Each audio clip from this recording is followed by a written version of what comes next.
He estado pensando en enviarte la historia de mi hermano desde hace un tiempo, pero escribir esto resultó ser mucho más difícil de lo que pensé al principio. Perdí a mi hermano hace unos años. Fue policía la mayor parte de su vida, pero se jubiló anticipadamente por razones médicas después de haber sido apuñalado casi 20 veces durante una parada de tráfico. Según él, el tipo se hizo pasar por alguien borracho como una cuba para poder acercarse lo suficiente y sacar su cuchillo, y luego casi convirtió a mi hermano en un colador antes de que pudiera defenderse.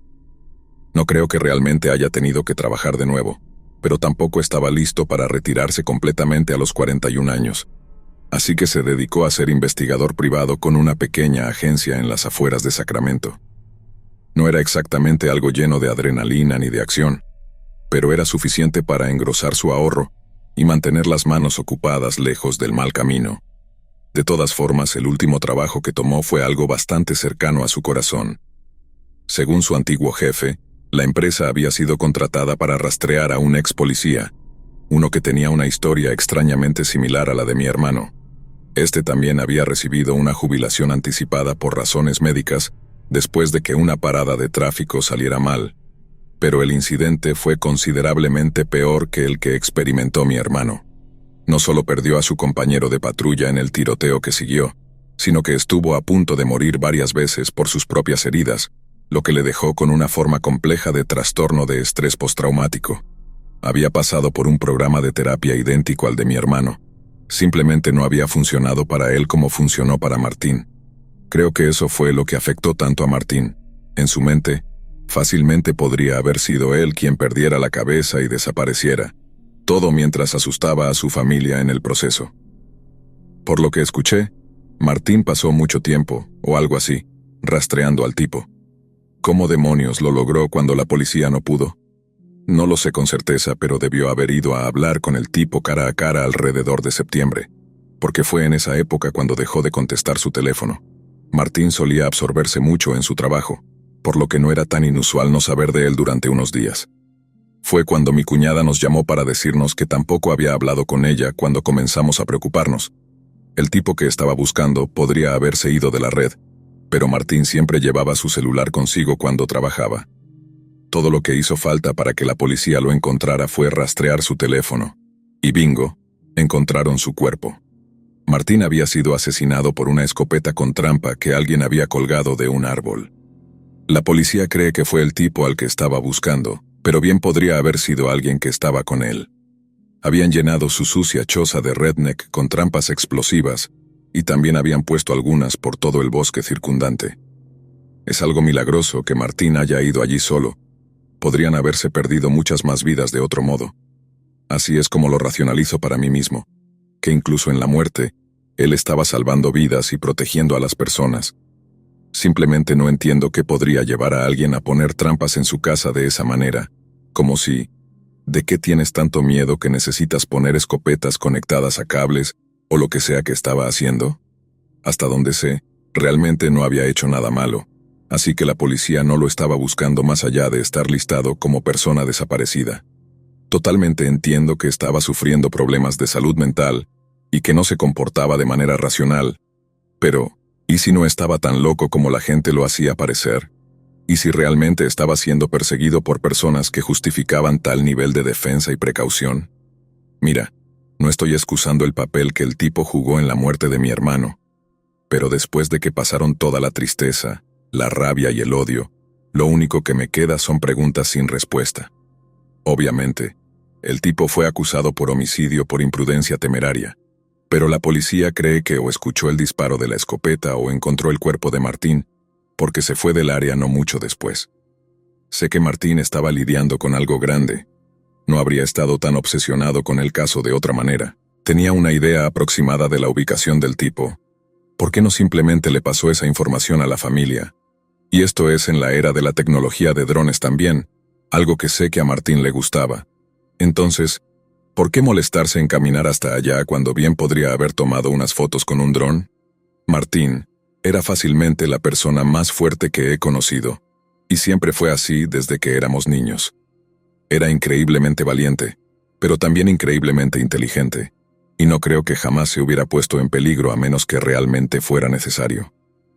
Todo esto simplemente no me cuadra, y tal vez sea solo la manera en que el duelo se manifiesta ahora, pero no puedo evitar pensar que algo mucho más oscuro estaba sucediendo que simplemente un ex policía traumatizado.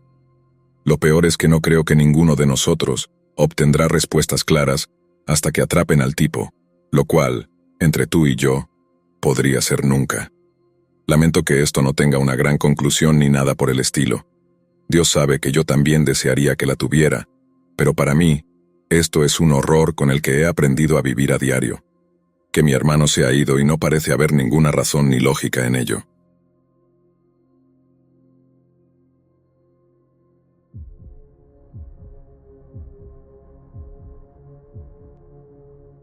Mis padres contrataron a un detective privado para que encontrara a mi hermana, que se había fugado con su novio, mucho mayor que ella. Resultó ser uno de los mayores errores que jamás cometieron. Ella tenía solo 18 años en ese momento, legalmente una adulta, así que por mucho que mi mamá y mi papá le rogaran a la policía que la trajeran a casa, no había absolutamente nada que pudieran hacer. Ahí es donde entra el detective privado. Yo era bastante joven cuando todo esto sucedió, así que mi único recuerdo real de todo el asunto fue cuando la policía apareció en nuestra puerta y mi mamá comenzó a gritar cuando le dieron la noticia. El investigador privado llegó al apartamento en el que creía que estaban mi hermana y su novio. Se suponía que debía contactar a nuestros padres una vez que hubiera confirmado esto, pero la policía cree que quiso hacer una identificación positiva, así que caminó directamente hacia la habitación y tocó la puerta.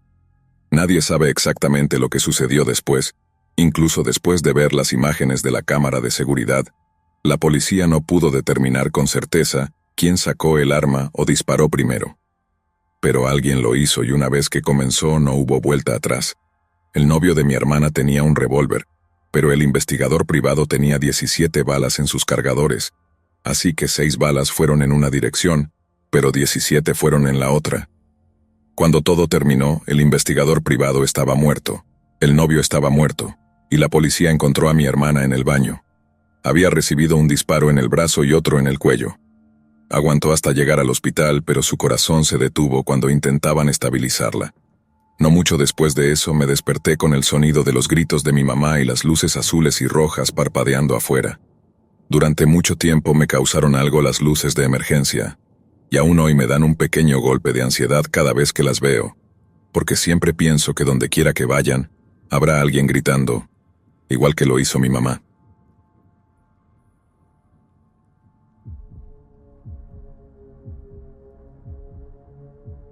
En todos mis años en la aplicación de la ley, 2 cosas nunca han dejado de asombrarme.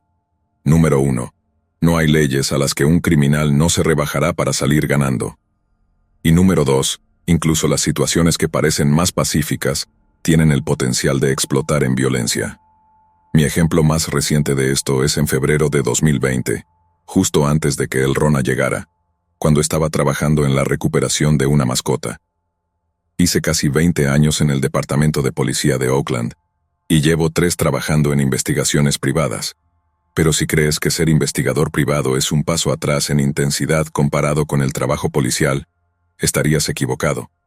Pero no te preocupes, eso haría que fuéramos 2.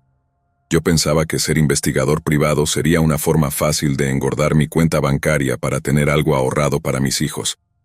Resulta que es todo el ajetreo del trabajo de un detective, y los delincuentes son aún menos temerosos de apuntarte con un arma. El trabajo es trabajo, así que seguí adelante. De todas formas, volviendo al trabajo de recuperación de mascotas, algo que se convirtió en mi pan de cada día durante unos meses, entre 2019 y 2020. Te sorprendería saber lo dispuestas que estaban las personas a robarse los perros de otros, y lo más extraño es cómo un crimen tan raro como el robo de perros experimentó un gran aumento. Principalmente se robaban cachorros de pura raza, pero definitivamente hubo algunos casos donde un mestizo fue presentado como un perro de raza pura, lo que básicamente significaba que ningún perro estaba a salvo. Así que recibo una llamada de esta pareja de ancianos, muy educados, que me dicen que su nuevo cachorro de bulldog francés había sido robado. Si un animal es robado, encontrarlo es fácil, y usualmente es un asunto que los policías de uniforme pueden resolver. Si no, es como buscar una aguja en un pajar, y debido a la gran cantidad de robos de perros, los investigadores privados nos llevábamos el excedente de casos. Así que tomo todos los detalles del robo, obtengo una foto del perro, y luego reviso sitios como Facebook Marketplace para ver si hay cachorros de bulldog francés a la venta. No obtuve resultados de inmediato, pero alrededor de una semana después veo un anuncio para un cachorro de bulldog francés de 1 año a un precio ridículamente bajo. Ya había trabajado en casos de robo de perros antes, así que ya estaba algo familiarizado con la mentalidad de los ladrones de perros. Siempre tienen excusas terribles sobre por qué están vendiendo, como que ya no pueden permitirse alimentar al perro o que se están mudando a un apartamento que no permite animales. Pero cuando les pides reunirse en un lugar público como un parque para perros, de repente se vuelven muy insistentes en que el intercambio se haga en una residencia privada o en un lugar sospechosamente privado. Y bingo, cuando le pedí al vendedor que nos encontráramos en un parque para perros cercano, me dio una excusa sobre estar discapacitado y me pidió que lo viera en su casa. En ese punto, estaba un 90% seguro de que este era mi hombre. Mi plan habitual era simplemente presentarme y explicarle que era o yo o los policías con esposas. Eso era usualmente todo lo que se necesitaba. Después de todo, las personas que se aprovechan de perros pequeños y parejas de ancianos no tienden a ser muy valientes o duros. Así que más tarde ese día me acerco a la casa del tipo, toco la puerta y le digo que estoy allí por el perro. Cuando abre, saca al perro con una correa y puedo decir de inmediato que es el mismo perro que estoy buscando. Es gris con manchas blancas y esos brillantes ojos verdes. Probablemente lo más lindo que hayas visto. El tipo está en medio de disculparse por haber perdido los papeles del perro, asegurándome que tiene todas sus vacunas, cuando le digo directamente el nombre del perro. El tipo lo estaba llamando de otra manera, y noté que el perro no parecía responder a ese nombre, pero cuando lo llamé Oscar, que era como sus dueños lo habían llamado durante el primer año de su vida, el perro literalmente levantó las orejas y ladeó la cabeza, como diciendo, «¿Te conozco, señor?» Inmediatamente el ladrón de perros sintió que algo andaba mal, pero al mismo tiempo estaba totalmente comprometido con hacer la venta. En lugar de decirme que me fuera y volver adentro, me respondió diciendo, «¿Quieres el perro o no, hombre?» Le digo que no, y que conozco a una pareja de ancianos que estarían muy interesados en reunirse con su amado Oscar. Fue un farol total, como dije. Solo estaba 90% seguro de que era el perro que estaba buscando. Tal vez solo 95% después de que el perro respondió a su nombre. Pero luego vino lo que solo puedo describir como una actuación impresionantemente convincente por parte del ladrón de perros. El tipo estaba completamente indignado. Me dijo que sabía lo que yo estaba insinuando, y que tenía los papeles para demostrar que era su perro, que si solo esperaba un minuto, los traería, y entonces yo le debería una disculpa. Llegó al punto en que realmente comencé a dudar de mí mismo. Cualquier otra persona habría abandonado el acto en ese punto, pero aquí estaba este tipo devolviéndome mi farol con tal habilidad que de hecho me quedé allí como un idiota esperando que trajera unos papeles que no existían en primer lugar. Un minuto después reaparece, y casi esperaba que realmente tuviera los papeles, pero no. Instintivamente reaccioné cuando lanzó un golpe hacia mí, y en la fracción de segundo en que su puño pasó por mi cara, vi que tenía algo brillante en la mano. Seguí retrocediendo y moviéndome hacia mi funda, y lo siguiente que supe fue que estaba corriendo de vuelta a su casa mientras yo tenía mi pistola apuntada hacia él. Si hubiera estado a 1 centímetro más cerca de la puerta de ese tipo, estaría muerto. Lo reporté, y como todavía tenía algunas conexiones en el departamento, logré que un coche patrulla llegara bastante rápido. El tipo tenía como 25 perros en la parte trasera de su casa, todos robados, todos mantenidos en algunas de las condiciones más inhumanas que puedas imaginar. Lo que pensé que sería un trabajo de una tarde resultó ser un gran caso, con bienestar animal, y algunos oficiales de la CSP uniéndose al desfile de vehículos estacionados afuera de la casa. Finalmente, Oscar fue devuelto a sus dueños, y el delincuente eventualmente aceptó un acuerdo de culpabilidad que incluía devolver el resto de los perros a sus propietarios. No terminó bien para todos ellos, sin embargo. Algunos de los perros ya habían sido vendidos, así que no todos pudieron ser devueltos. El impacto que esto tuvo en las personas es horrendo también. Si piensas que la gente se enfada por un televisor robado, Imagina cómo se sienten cuando realmente aman lo que les han robado. Casi te hace sentir mal por tomar el dinero de la gente cuando las cosas terminan así, pero tienes que poner comida en la mesa de alguna manera. Solo ayuda cuando hacer lo correcto es lo que te trae el pan a casa.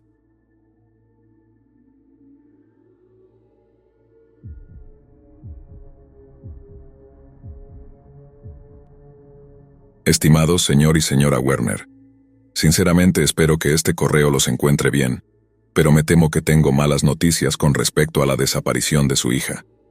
Según mi último correo y gracias a la información que ustedes ya han acumulado, rastreé a Wendy hasta el condado de Washoe, Nevada.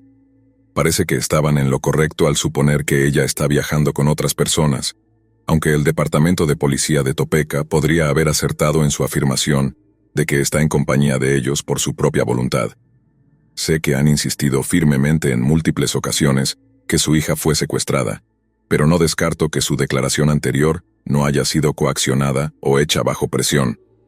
Sin embargo, han surgido algunos detalles adicionales que podrían querer considerar antes de continuar con sus esfuerzos por traer a Wendy de regreso a casa. Entiendo que el último año ha sido muy angustiante para ustedes y que todo lo que desean es que su hija vuelva con ustedes.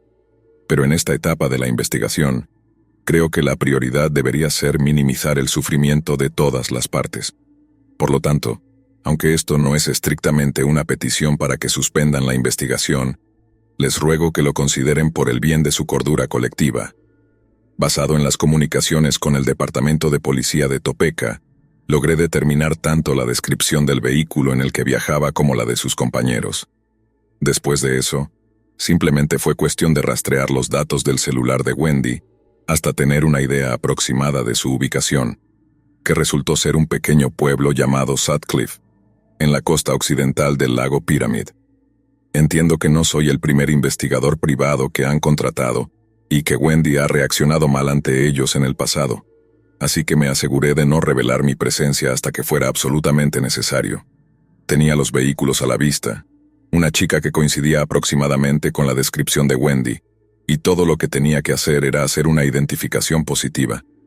Incluso tenía la foto reciente que me proporcionaron como referencia visual para cuando ocurriera el contacto, y la chica en cuestión llevaba las mismas botas de senderismo con las que Wendy se fue de Ohio. Estaba un 99% seguro de que era ella. Sin embargo, cuando intenté hacer contacto, comencé a notar ciertas anomalías. Wendy ya no responde a su nombre, y no parece ser un acto de desafío.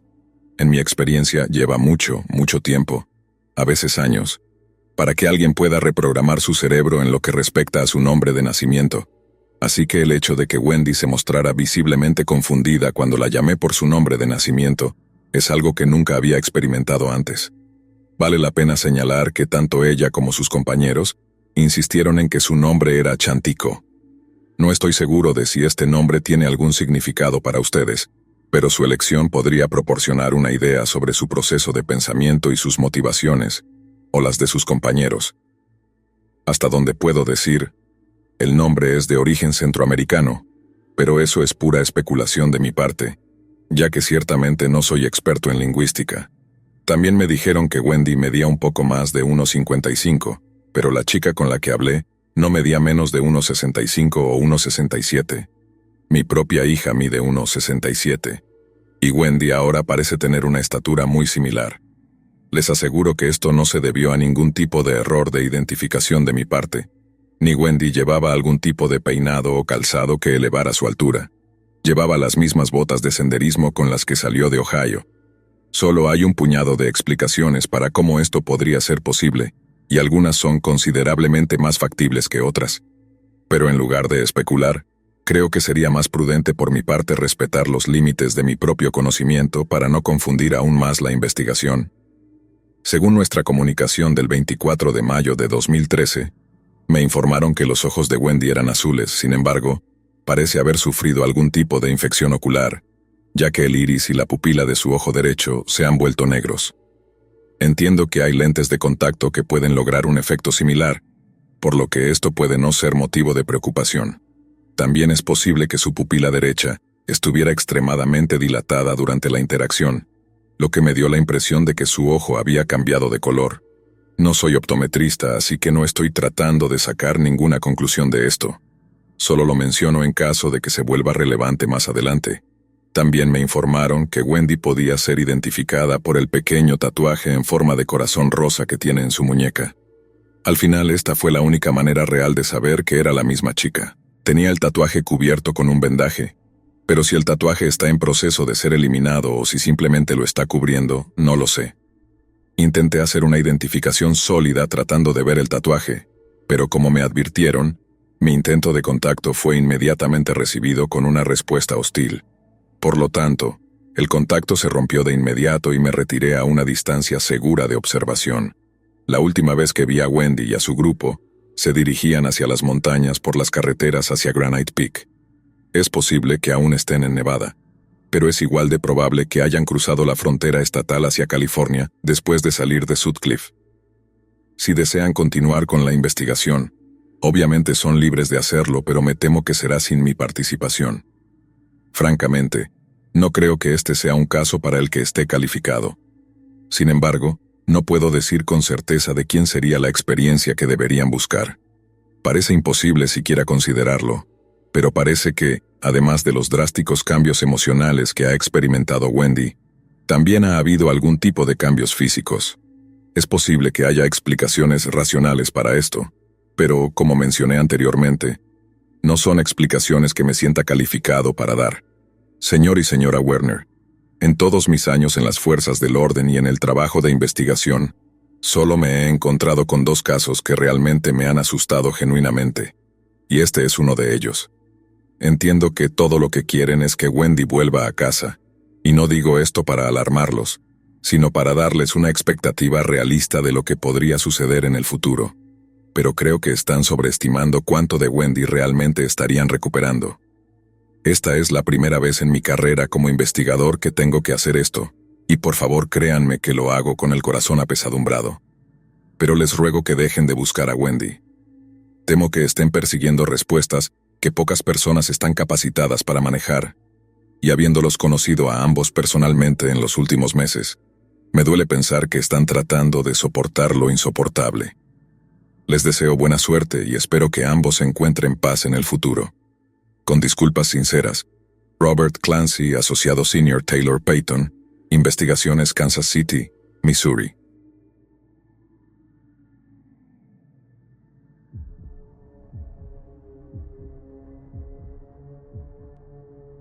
Nacida en Chicago el 25 de agosto de 1965, Mia Catherine Zapata mostró una pasión por la música desde muy temprana edad.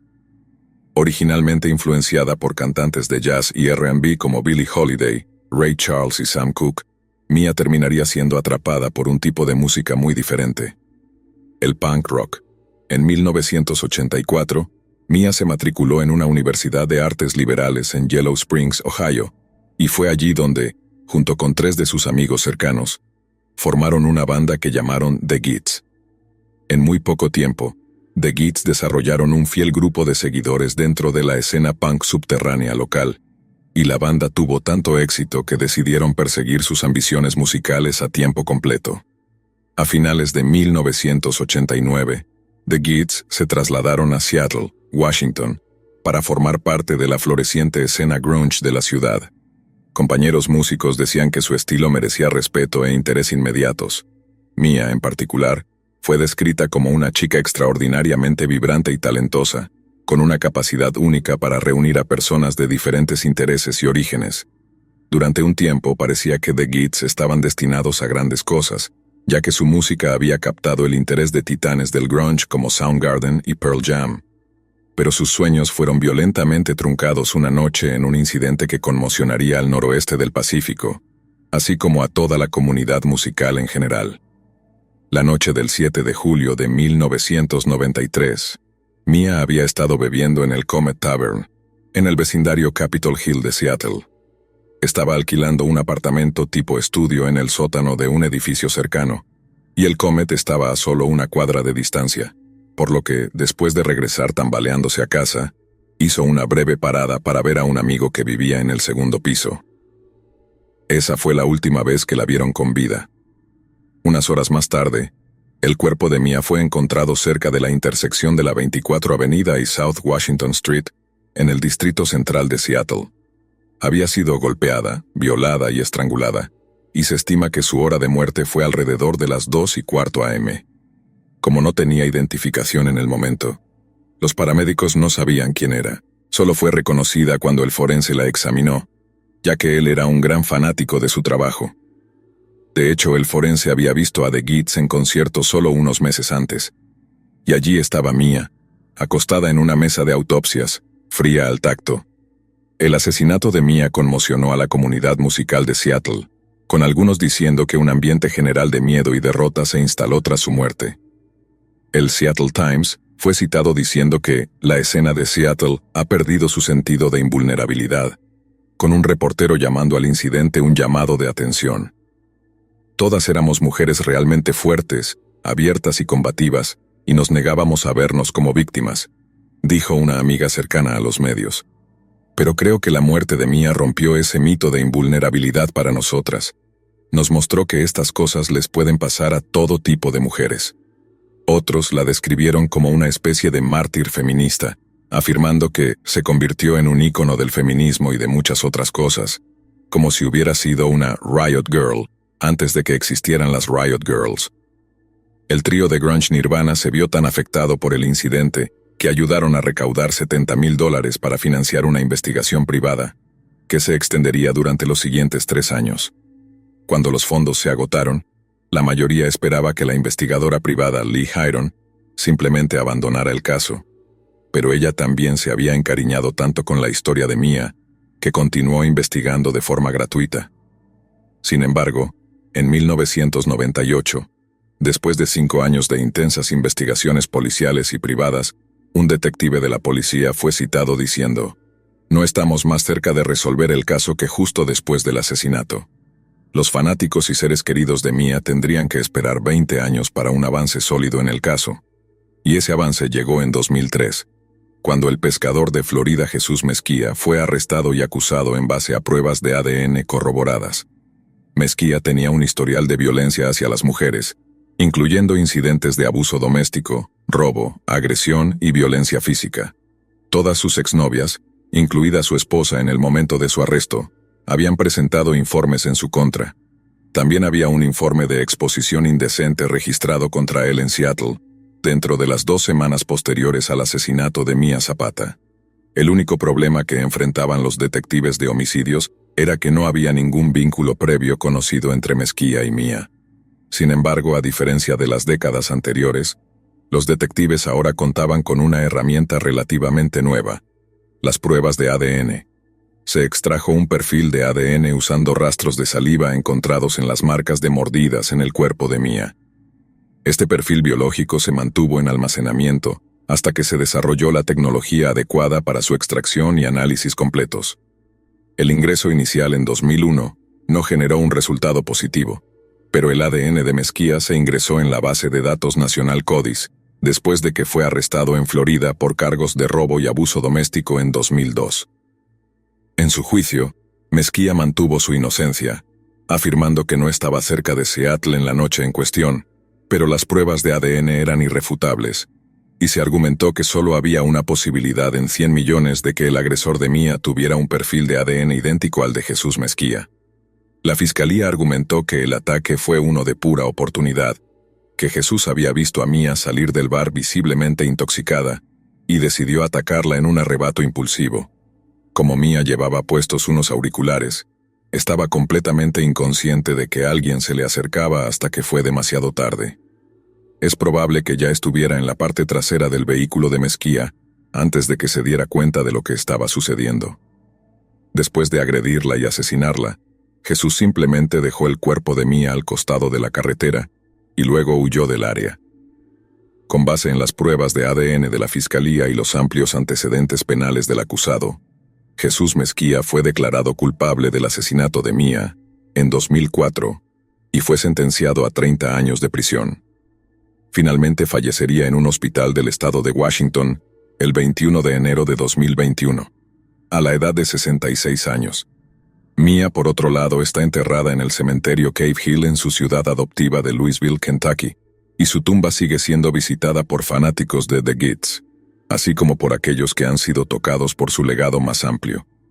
Tras el asesinato de Mia, amigos y fanáticos fundaron un grupo de autodefensa que llamaron Home Alive. Home Alive era una organización benéfica centrada en mujeres que ofrecía una variedad de cursos, desde seguridad urbana básica hasta el uso de gas pimienta y la aplicación de artes marciales. La idea era enseñar a mujeres y niñas no solo a defenderse, sino a evitar situaciones peligrosas en primer lugar. Home Alive recaudaba fondos a través de conciertos benéficos, así como a través de las contribuciones financieras de una amplia variedad de actos musicales, incluidos Nirvana, Pearl Jam, Soundgarden y Heart. Todas las personas que pasaban por el programa eran recordadas de Mia, y cómo su muerte inspiraría a otros a defender sus vidas y libertades de aquellos que quisieran arrebatárselas. Pero hay una persona que debemos recordar en relación con el caso de Mia, y esa es Lee Hearing, la investigadora privada que continuó trabajando en su caso mucho después de que se agotaran los fondos. Fue Lee quien presionó para que se recolectaran y almacenaran las pruebas de ADN, y fue Lee quien insistió en volver a analizar el ADN después del fracaso inicial en encontrar una coincidencia. Esencialmente, si no hubiera sido por la empatía y generosidad de una valiente investigadora privada, el asesino de Mia Zapata bien podría haber quedado impune.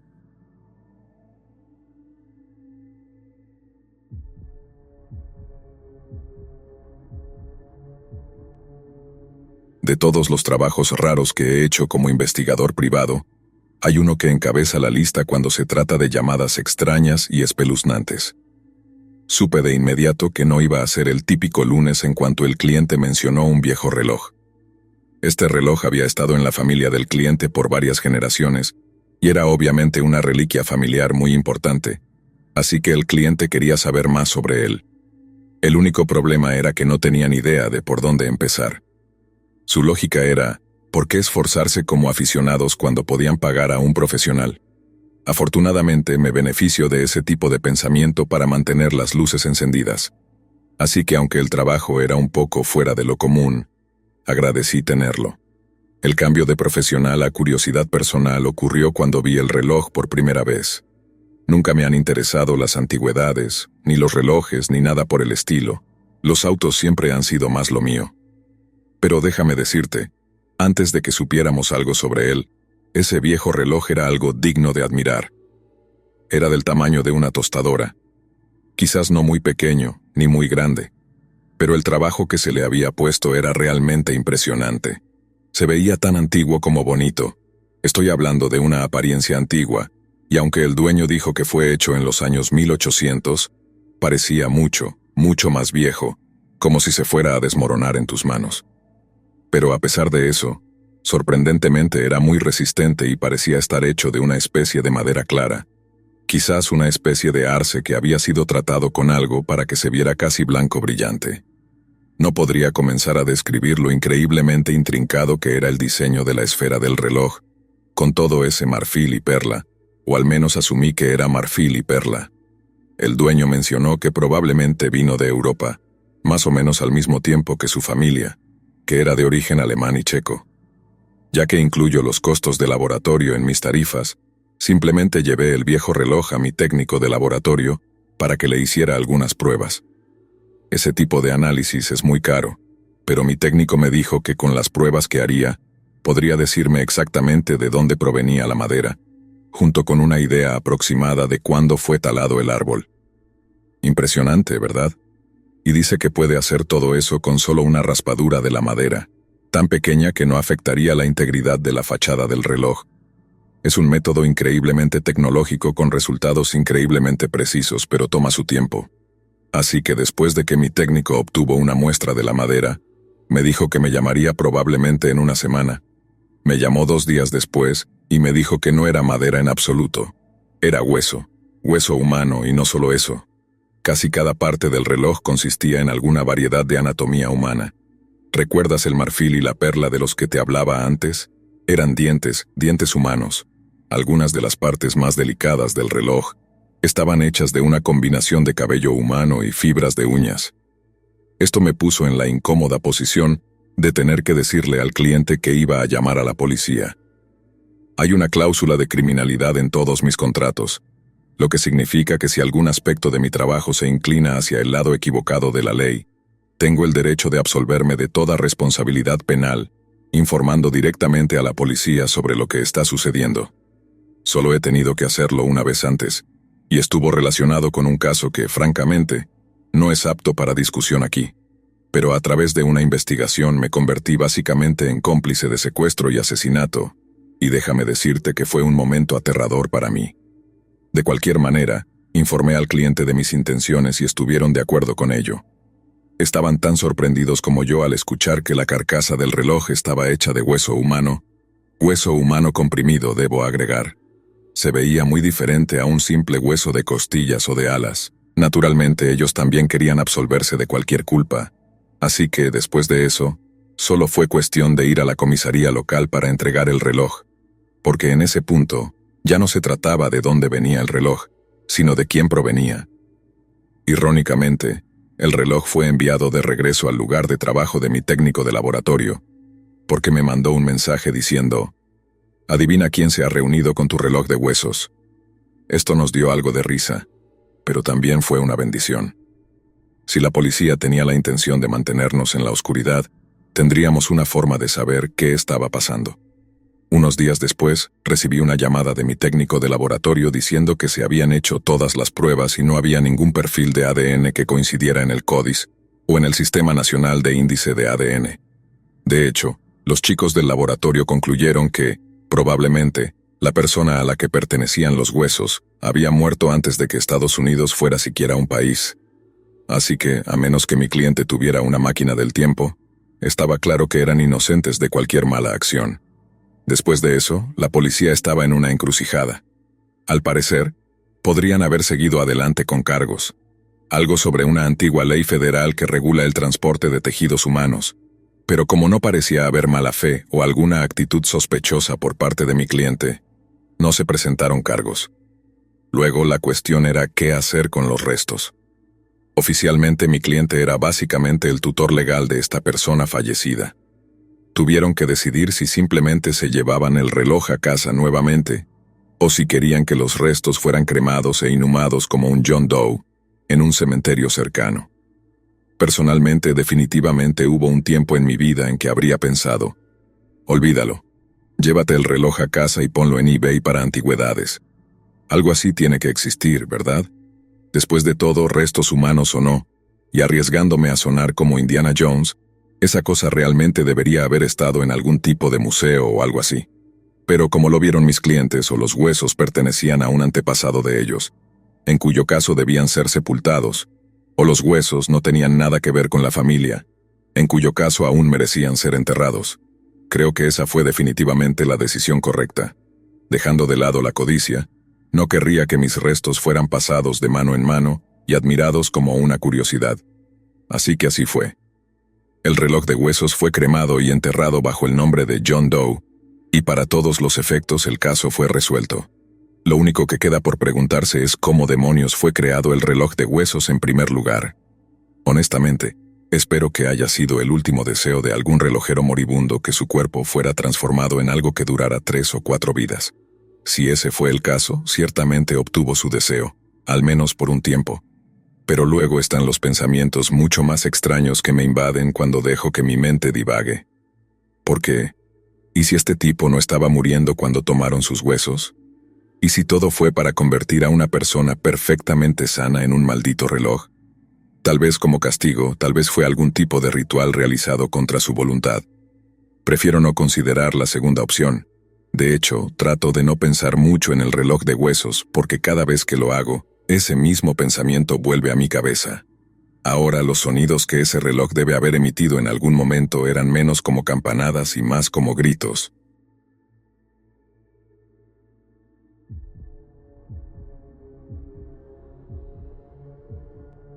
En las primeras horas del 7 de junio de 1998, una brutal invasión domiciliaria en Barberton, Ohio, conmocionó a todo el corazón de Estados Unidos.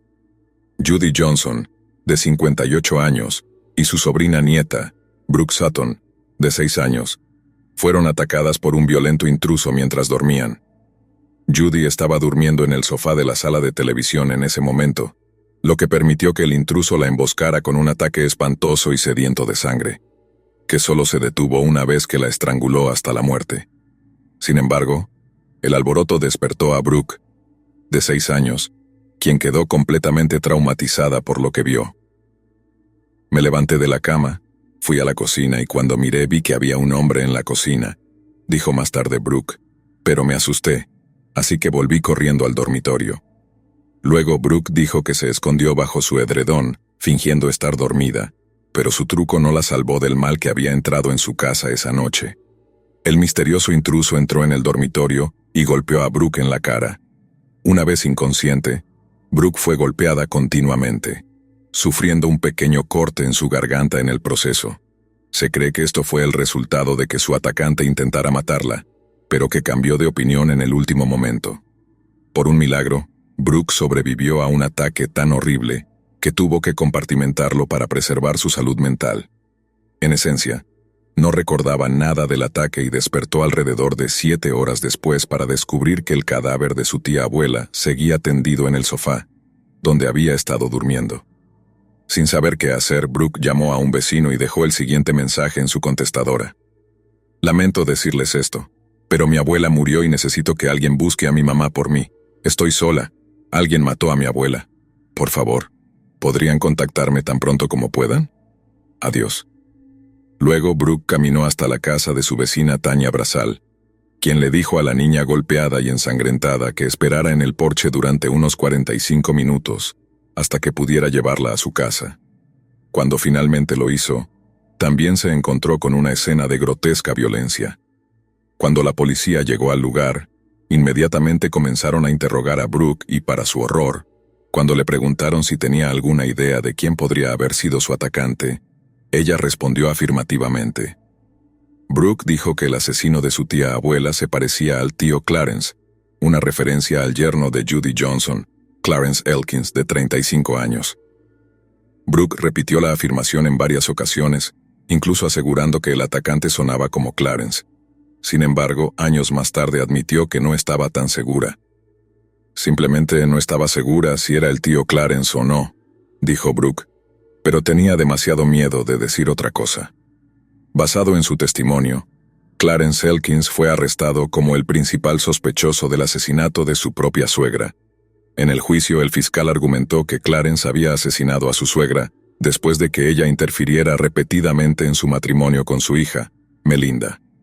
Nuevamente, el testimonio de Brooke, de 6 años, se utilizó para identificar a Clarence como el atacante, y los fiscales insistieron en el ángulo de «se parece a él, suena como él», hasta que el jurado quedó convencido de condenarlo. Como resultado, Clarence Elkins fue condenado por una serie de cargos en junio de 1999 y sentenciado a 2 cadenas perpetuas consecutivas por un juez que no tenía ninguna experiencia previa en juicios por asesinato. De alguna manera, el jurado pasó por alto por completo el hecho de que el testigo estrella de la fiscalía era una niña de 6 años. También ignoraron la falta total de pruebas forenses que vincularan a Clarence con la escena del crimen. De hecho, se encontraron cabellos en el cuerpo de Judy que se determinó que pertenecían al asesino. Sin embargo, la posibilidad de que fueran de Clarence fue completamente descartada después de que una prueba de ADN resultó negativa. El jurado también pareció ignorar el hecho de que Clarence tenía una coartada perfecta. Le dijo a la policía que la noche del asesinato había estado bebiendo con amigos antes de regresar a casa alrededor de las 2:30 a.m., algo que tanto sus amigos como su esposa Melinda confirmaron. Dado que el asesinato ocurrió entre las 3 a.m. y las 5 a.m., esto básicamente descartaba a Clarence como el asesino. A pesar de todo, la fiscalía construyó un argumento tan convincente que el jurado ignoró grandes cantidades de evidencia a favor de una narrativa escandalosa pero cuestionable. Para Clarence y Melinda Elkins, era una pesadilla despierta.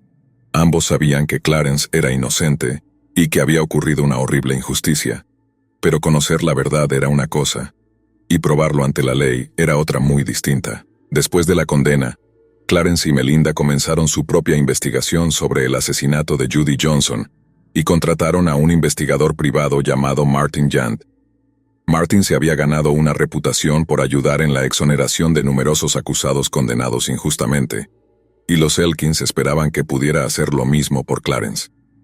A lo largo de su propia investigación privada, los Elkins descubrieron pruebas que demostraban más allá de toda duda que Clarence era inocente del asesinato. Esta nueva evidencia sanó las fracturas en las familias Johnson y Elkins, que habían estado amargamente divididas desde el día de la condena. 3 años después del juicio original, Brooke Sutton presentó una declaración oficial diciendo que no podía haber sido Clarence. La persona que nos hizo daño a Mima y a mí tenía ojos marrones, y Clarence tiene ojos azules, dijo. La pieza principal de evidencia de la fiscalía ahora estaba completamente desacreditada. Sin embargo, las familias quedaron horrorizadas cuando su solicitud de apelación fue denegada. A pesar de la abrumadora evidencia de la inocencia de Clarence, el juez a cargo estaba convencido de que la reconciliación familiar había llevado a que Brooke fuera entrenada para cambiar su testimonio. Con ese argumento, se negó a permitir un nuevo juicio. Clarence y Melinda quedaron atónitos por el desarrollo, pero su determinación no vaciló. Y aunque los demás se sentían desalentados por la decisión, la pareja continuó trabajando por la justicia que tanto merecían. Después del fallo negativo de la apelación, y siguiendo el consejo del investigador privado Martin Jand, los Elkins comenzaron una larga batalla legal que les permitió acceder a las pruebas de ADN recuperadas de la escena del crimen. Melinda Elkins luego llevó las muestras a un laboratorio de ADN en Texas, que las analizó a mitad de precio, $25,000 en lugar de su tarifa normal. Estas pruebas excluyeron de manera concluyente a Clarence de la escena del crimen, ya que no se encontró ni una sola hebra que coincidiera con su ADN. Sin embargo, en otro nauseabundo error burocrático, la jueza Judy Hunter dictaminó que, dado que el jurado lo había condenado sin pruebas de ADN, lo habrían condenado incluso si el ADN no coincidiera. Esencialmente, Clarence solo sería exonerado si se identificaba y detenía al verdadero asesino. Para todos los efectos, Melinda Elkins había sido asignada a una tarea que nadie debería tener que asumir: resolver el asesinato de su propia madre. Muchos otros podrían encontrar esta tarea demasiado sombría para soportarla, pero Melinda Elkins se mantuvo firme. Sabía en lo más profundo de su corazón que su esposo era inocente, y que su perseverancia algún día daría frutos.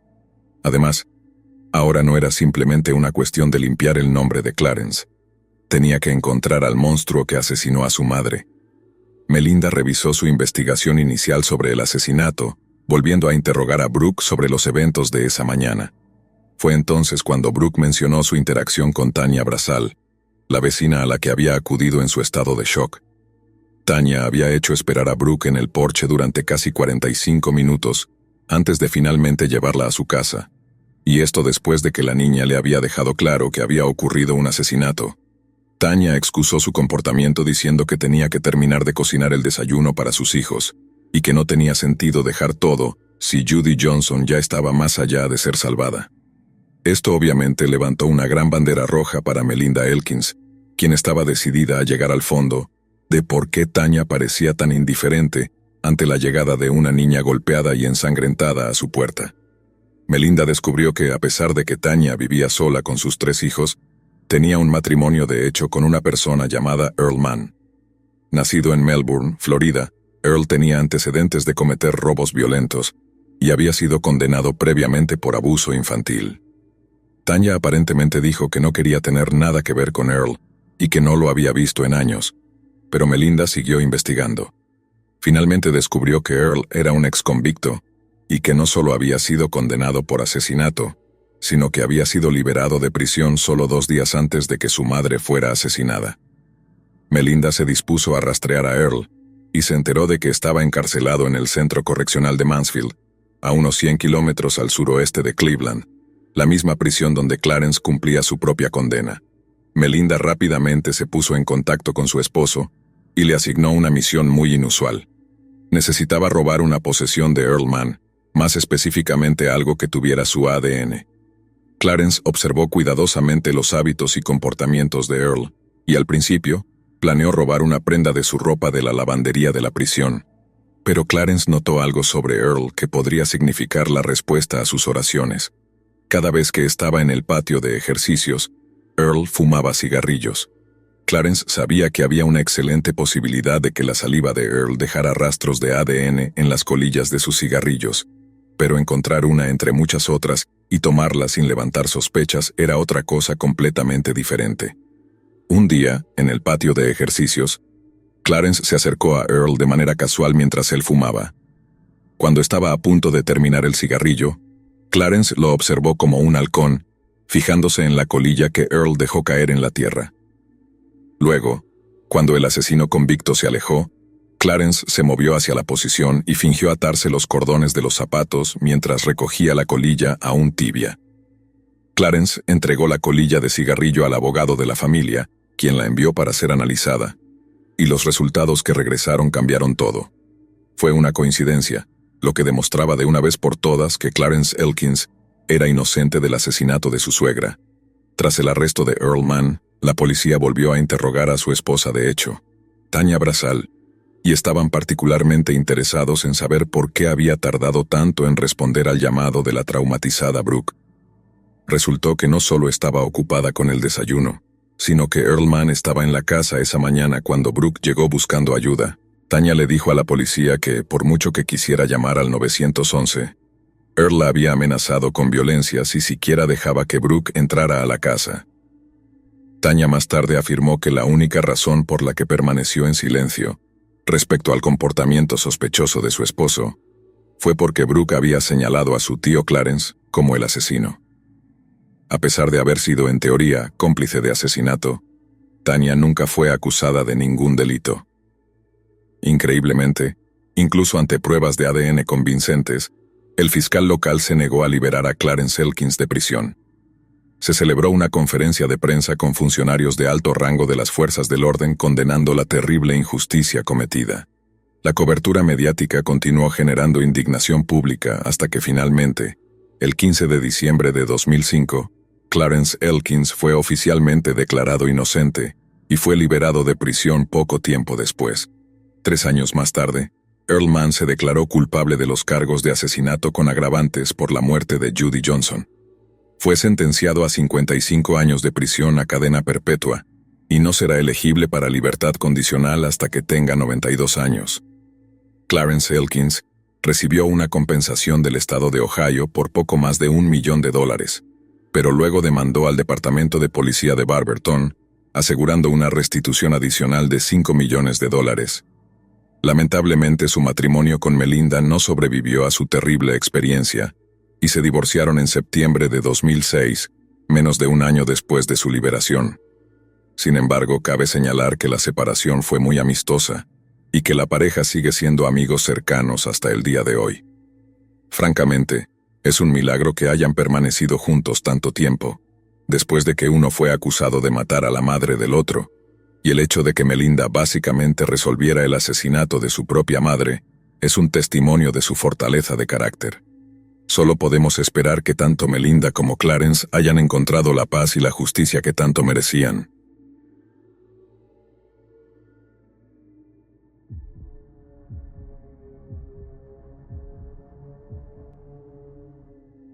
Mi nombre es Gerald, y llevo trabajando como investigador privado más de 20 años. Durante ese tiempo he resuelto casos de todo tipo: infidelidades, fraudes empresariales, desapariciones rutinarias y hasta asuntos relacionados con el robo de mascotas. Si bien cada caso trae consigo su propio nivel de dificultad y riesgo, con el tiempo uno aprende a mantenerse distante, a no involucrarse emocionalmente. Es parte del trabajo. La objetividad es nuestra mayor herramienta y sin ella, te arriesgas a que la desesperación o la impotencia te devoren. Y créeme, en esta línea de trabajo, es fácil perderse. Pero nunca, en todo ese tiempo, había tenido un caso como el que les voy a contar. Este caso cambió todo para mí, en más de un sentido. A veces me pregunto si debí haberlo dejado pasar, si simplemente debí negarme y tomar otro trabajo. Tal vez, si lo hubiera hecho, hoy podría dormir por las noches. Pero hay decisiones que, una vez que las tomas, cambian el rumbo de tu vida de una manera que no se puede deshacer. Este es ese tipo de decisión. Este caso no me deja dormir. Todo comenzó de una manera que parecía bastante ordinaria, como cualquier otro caso que he manejado. Recibí una llamada de una mujer que me pedía ayuda para encontrar a su hija desaparecida. La forma en que la madre me hablaba al teléfono, sin embargo, me puso alerta desde el principio. Había algo en su voz, una especie de desesperación apagada, casi resignada, que me perturbó. Me dijo que su hija, Allison, de 14 años, había desaparecido hacía 2 semanas. Había salido una noche para asistir a una fiesta con amigos en el pueblo vecino y no había regresado. La policía, aunque había iniciado una investigación, parecía no darle la importancia que la madre esperaba. Se había seguido el protocolo básico, carteles de desaparecida, algunas entrevistas, pero más allá de eso, nada. Lo primero que me llamó la atención fue la duración. 2 semanas sin noticias de su hija y la policía no había encontrado nada. Eso no era normal. Me contó que había hablado con los amigos de Allison, y ninguno de ellos podía darle información concreta sobre dónde había sido la fiesta o quién la había organizado. Esto me sonaba sospechoso. Las fiestas de adolescentes suelen ser bastante públicas en estos días, especialmente con las redes sociales. Es raro que un grupo entero de adolescentes mantenga silencio sobre algo así. Me di cuenta de que tenía que actuar rápido, antes de que la pista se enfriara más de lo que ya estaba. Comencé mi investigación por lo básico. Hablé con los amigos de Allison, uno por uno. Al principio pensé que era el típico caso de una adolescente que se había escapado por algún arrebato juvenil, probablemente para quedarse con un novio o con amigos en alguna parte. Pero pronto me di cuenta de que algo más oscuro estaba ocurriendo. Ninguno de los amigos de Allison quería hablar mucho sobre la fiesta. Todos parecían nerviosos cuando les preguntaba. Sus respuestas eran vagas, como si tuvieran miedo de decirme la verdad. Les pregunté quién organizó la fiesta, dónde fue exactamente, pero las respuestas que me dieron no tenían sentido. Parecía que no querían que encontrara a Allison, y eso solo me hacía sospechar más. Decidí seguir el rastro por otro lado.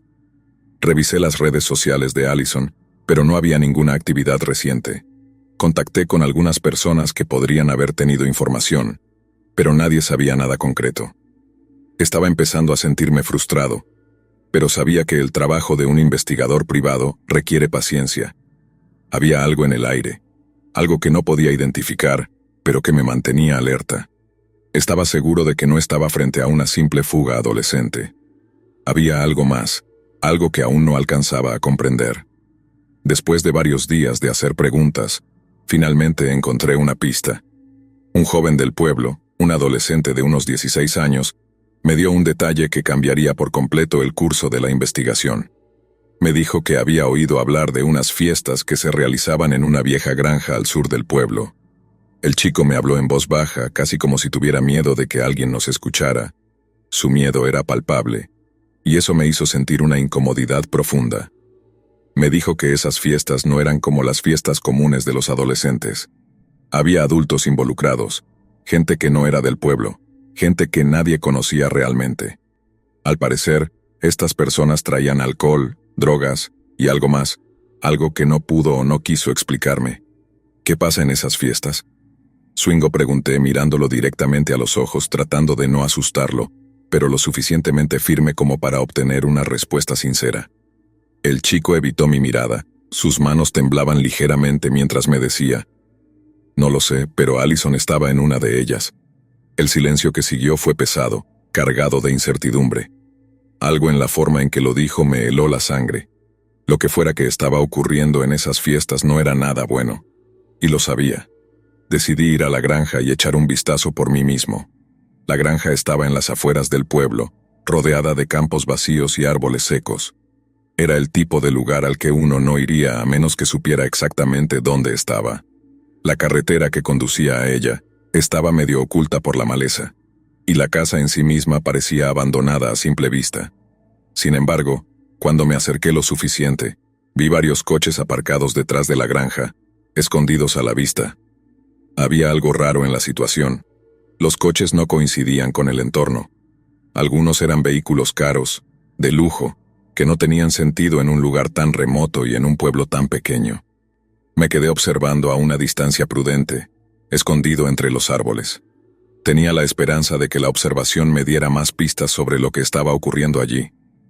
Las horas pasaron lentamente, y no sucedió nada. Pensé que tal vez había cometido un error, que estaba persiguiendo fantasmas. Pero justo cuando me preparaba para irme, vi algo que cambió todo. Una furgoneta negra apareció en la entrada de la granja. De ella bajaron 2 hombres altos y robustos que llevaban algo, o a alguien cubierto con una manta. No podía ver bien qué era, pero mi instinto me gritaba que no era nada bueno. Me quedé congelado, debatiéndome entre seguir observando o intervenir. Sabía que no podía actuar solo. No tenía suficientes pruebas, y si hacía algo imprudente, podría poner en peligro a alguien. Pero la sensación de que algo oscuro estaba ocurriendo allí no me dejaba en paz. Regresé a mi coche, conduje de vuelta al pueblo y me quedé pensando en lo que había visto durante toda la noche. La imagen de esos 2 hombres cargando algo, o a alguien, bajo esa manta, me perseguía. Y aunque traté de convencerme de que tal vez no era lo que parecía, sabía en lo profundo que algo terrible estaba ocurriendo en esa granja. A la mañana siguiente, contacté a la madre de Allison y le conté lo que había descubierto hasta ese momento. Intenté ser lo más cuidadoso posible con mis palabras. No quería alarmarla innecesariamente, pero tampoco podía ocultarle la gravedad de lo que había visto. Al escuchar lo que le contaba sobre la granja, su tono de voz cambió. Me confesó que Allison le había mencionado algo sobre ir a una fiesta en una granja antes de desaparecer, pero en ese momento no le había prestado demasiada atención. Ahora, ese pequeño detalle cobraba un peso aterrador. Sabía que no podía enfrentarme a esto solo, así que decidí contactar a 2 antiguos colegas de mis días en la policía. Eran hombres de confianza, tipos duros, con los que había trabajado antes en casos complejos. Les expliqué la situación y, sin hacer demasiadas preguntas, aceptaron ayudarme. Sabían que cuando algo no me dejaba en paz, era porque había más de lo que parecía a simple vista. Esa noche, los 3 volvimos a la granja, pero esta vez estábamos preparados para lo peor. Nos estacionamos a unos cientos de metros, escondidos entre la maleza, observando con binoculares lo que ocurría. A eso de las 10 de la noche, los coches comenzaron a llegar uno tras otro. La sensación en el estómago se me revolvía mientras los contaba. Eran al menos una docena de vehículos, y no eran los típicos coches que uno esperaría en un lugar como este. Había coches lujosos, camionetas negras y sedanes que gritaban dinero y poder. Esperamos en silencio conteniendo la respiración, mientras las figuras salían de los coches. Y lo que vi después fue algo que nunca olvidaré. Lo que vi esa noche en la granja es algo que desearía poder olvidar, pero no hay manera de borrar lo que quedó grabado en mi memoria. Los coches se estacionaban en silencio, sus puertas se abrían y personas bajaban con movimientos calculados, casi rituales. Lo que más me llamó la atención fue que la mayoría de los que llegaban no eran adolescentes ni jóvenes, como cabría esperar en una fiesta clandestina. No, eran adultos, hombres y mujeres de mediana edad, vestidos de forma discreta, pero con la seguridad de alguien que sabe exactamente lo que está haciendo. Lo que siguió me heló la sangre. Desde la parte trasera de uno de los vehículos salió un hombre alto y corpulento, acompañado por otro individuo, más bajo pero igualmente intimidante. Llevaban a alguien entre ellos, una figura pequeña y encorvada, con la cabeza cubierta por una bolsa o una manta. No podía ver bien desde mi posición, pero era evidente que no se trataba de un adulto. El tamaño del cuerpo, los movimientos torpes, era un niño. Lo supe en ese instante. Sabía que esa fiesta no era lo que parecía. Esto era algo mucho más oscuro, mucho más peligroso. Los rumores, las evasivas de los adolescentes, los coches lujosos en una granja destartalada en medio de la nada. Todo empezaba a encajar en un rompecabezas horrible que no quería terminar de armar. Sabía que no podía quedarme de brazos cruzados. Los niños estaban siendo llevados a ese lugar por una razón, y no era buena. Miré a mis colegas, quienes también habían captado la gravedad de la situación. Eran tipos experimentados, endurecidos por años de trabajo en la policía, pero en sus ojos vi la misma preocupación que sentía en mi pecho. Sabíamos que si queríamos salvar a esos niños, tendríamos que actuar rápido, pero también sabíamos que no podíamos precipitarnos sin un plan. No estábamos ante simples criminales. Estos eran individuos peligrosos, organizados y probablemente armados. Decidimos seguir observando un poco más, recopilando toda la información posible antes de actuar. Necesitábamos ver cuántos niños había, cuántos adultos, cuántas armas, y sobre todo qué estaban haciendo. El tiempo avanzaba lentamente, y la tensión en el aire era palpable. A medida que pasaban los minutos, más niños eran llevados dentro de la granja. Los coches continuaban llegando, descargando más víctimas, y cada vez se hacía más claro que estábamos presenciando algo que iba mucho más allá de una simple fiesta clandestina. Lo que estaba ocurriendo en esa granja no era un crimen cualquiera, era tráfico humano, y las víctimas eran niños. Mi estómago se revolvía con cada nuevo coche que llegaba, con cada niño que desaparecía tras la puerta de esa granja. No podía dejar de imaginar lo que estaba ocurriendo detrás de esas paredes. La impotencia de tener que esperar y observar, de no poder intervenir inmediatamente, me corroía. Sabía que el tiempo era esencial, pero también sabía que una acción precipitada podría hacer que todo se viniera abajo. Necesitábamos asegurarnos de poder salvar al mayor número posible. Mientras esperábamos, mi mente volvía una y otra vez a Allison, la chica que habíamos venido a buscar. ¿Estaría entre esos niños? ¿La habrían llevado a esa granja como parte de esta red de tráfico de menores? Sabía que la respuesta probablemente era sí, y eso me llenaba de una sensación de urgencia y horror que pocas veces había experimentado en mi carrera. Finalmente, después de lo que parecieron horas de espera y observación, decidimos que era el momento de actuar. Teníamos suficiente información. Habíamos contado al menos 8 niños y más de 10 adultos. Sabíamos que teníamos pocas probabilidades de enfrentar a tantos hombres si estaban armados, pero no podíamos esperar más. No podía seguir viendo cómo llevaban a esos niños a su perdición sin hacer nada. La decisión estaba tomada. Nos acercamos sigilosamente a la granja, rodeándola por un costado. La estructura de madera vieja y podrida parecía lista para derrumbarse en cualquier momento. Pero lo que ocurría dentro era un infierno mucho más real que cualquier deterioro físico. Al acercarnos, escuchamos los murmullos bajos de los adultos, los sollozos ahogados de los niños. Algo oscuro estaba ocurriendo ahí dentro, y cada segundo que pasaba sin actuar sentía que les fallábamos a esos niños. Mis colegas y yo habíamos traído armas, no porque quisiéramos usarlas, sino porque sabíamos que probablemente necesitaríamos defendernos.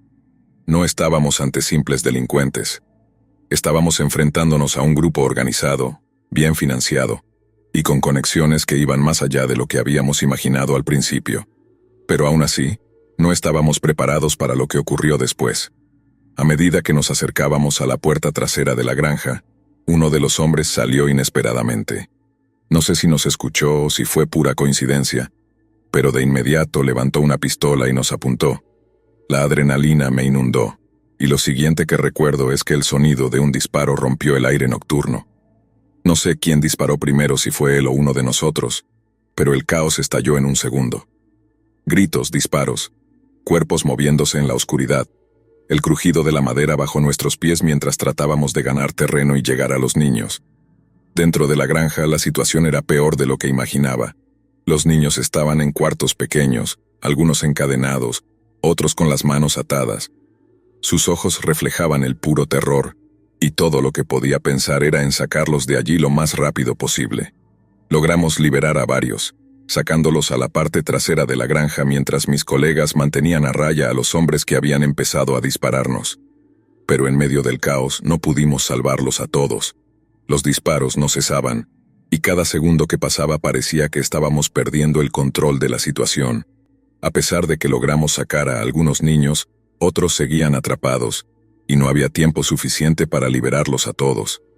Recuerdo sus gritos, los ojos aterrados suplicando ayuda. Pero sabíamos que si nos quedábamos más tiempo, no saldríamos con vida. Fue una decisión que me persigue hasta el día de hoy. Tuvimos que dejar a algunos atrás. La policía llegó minutos después, pero para entonces varios de los responsables habían huido.